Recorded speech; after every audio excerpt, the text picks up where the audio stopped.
Hello everyone. तो आज की वीडियो में देखेंगे यहाँ पे कि rank of matrix BSc mathematics में एक टॉपिक है आपको कि ये आपको मैट्रिक्स के बुक में एक बहुत ही इंपॉर्टेंट टॉपिक है रैंक ऑफ मैट्रिक्स।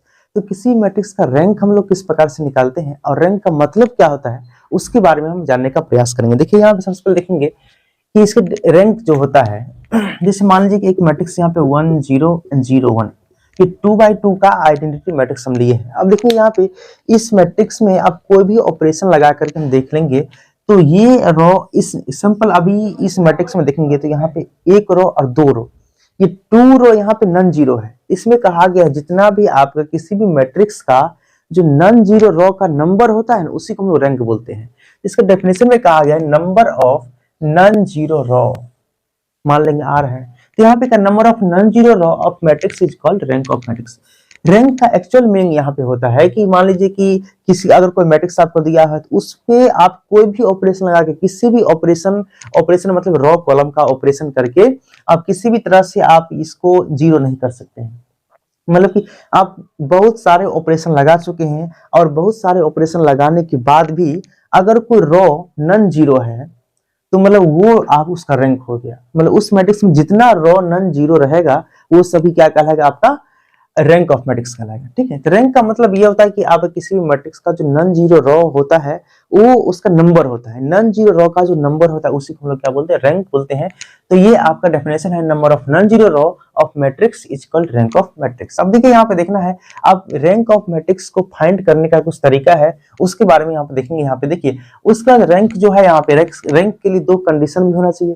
समझिए दो कंडीशन क्या है, तो यहाँ पे कहा गया कोई भी मैट्रिक्स का रैंक निकाल एग्जिस्ट तभी करेगा, देखिए रैंक निकलेगा there exist at least a minor of A. कोई मैट्रिक्स ए है उसका माइनर यानी एटलीस्ट उसमें से कम एक माइनर ऐसा होना चाहिए जिसका ऑर्डर आर यानी आर ऑर्डर का होना चाहिए जो एग्जिस्ट करना चाहिए उसमें। ठीक है, and every minor of higher order than are a zero.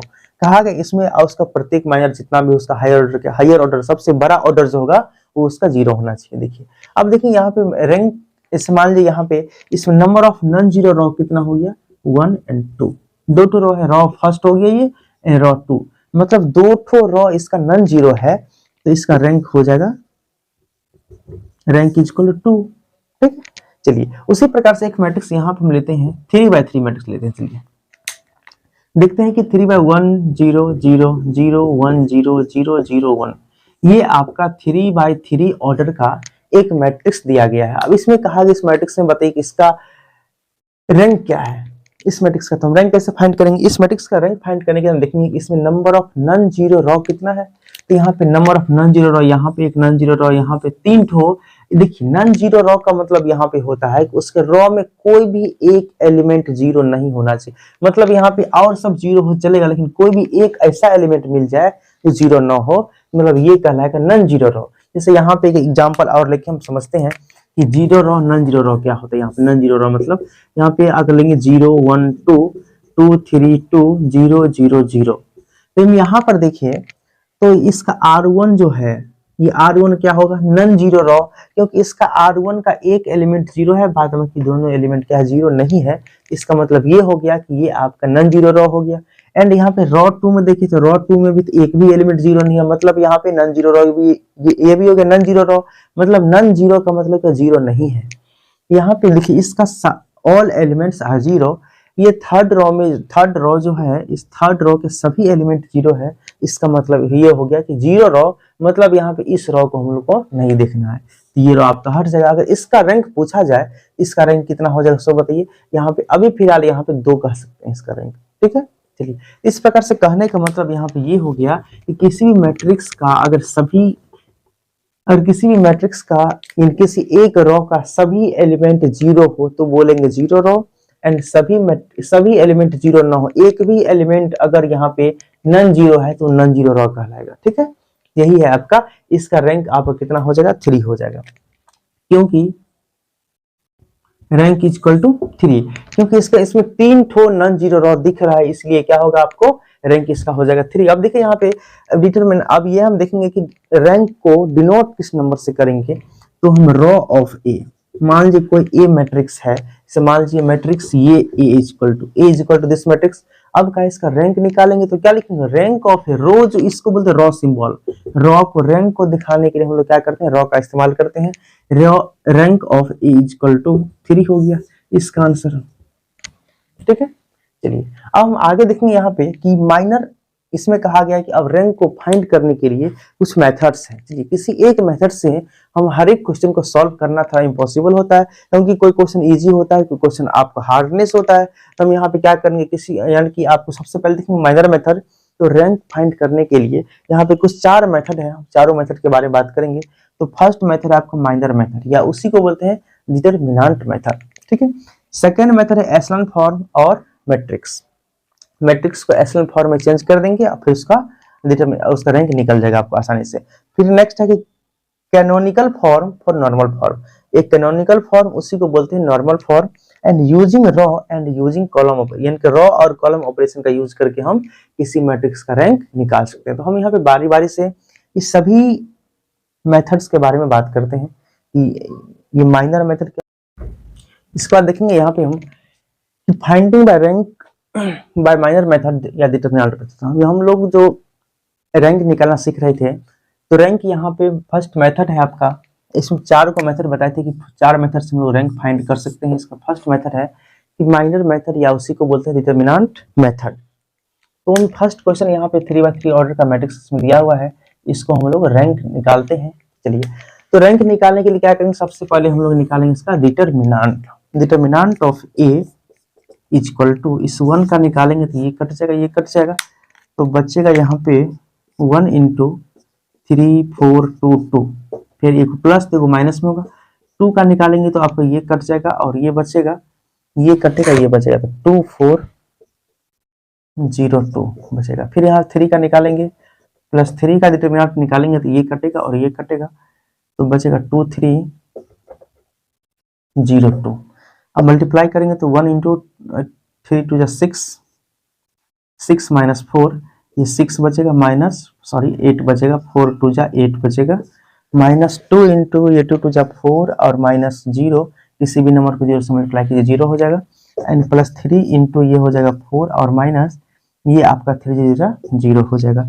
सो यहाँ पे 1 इंटू माइनस 2 बचेगा, इसको सब्ट्रैक्ट करेंगे तो माइनस 2 बचेगा, एंड माइनस 2 इंटू 4 बचेगा, एंड प्लस 3 इंटू 4 बचेगा। तो 1 into minus 2 equal to minus 2 बचेगा, माइनस 8 बचेगा और प्लस 12 बचेगा। सो ये माइनस 10 प्लस 12 इक्वल टू ये आपका बच जाएगा 2। अब देखिए यहाँ पे कि इसका डिटरमिनेंट 2 आया है। Determinant of matrix A equal to 2, it means that this is non zero. तो यहाँ इसका डिटरमिनेंट नॉन जीरो आया है। नॉन जीरो होने का मतलब होता है इसका जो डिटरमिनेंट होगा ये आप जीरो के बराबर नहीं है, इसका मतलब इसका रैंक हो जाएगा जितना इसका ऑर्डर होगा। तो rank of A equal to 3। किसी भी मैट्रिक्स का डिटरमिनेंट अगर नॉन जीरो आए तो जितना उस मैट्रिक्स का ऑर्डर होगा वही उस मैट्रिक्स का रैंक हो जाएगा, ठीक है। इसी प्रकार से क्वेश्चन 2 में बात करें, देखिए फर्स्ट क्वेश्चन आपका हो चुका है। चलिए इसी प्रकार से क्वेश्चन 2 हम देखते हैं कि क्या 2 नंबर क्वेश्चन का डिटरमिनेंट जीरो आता है या नहीं। अगर जीरो आता है तो इसका रैंक कितना आएगा।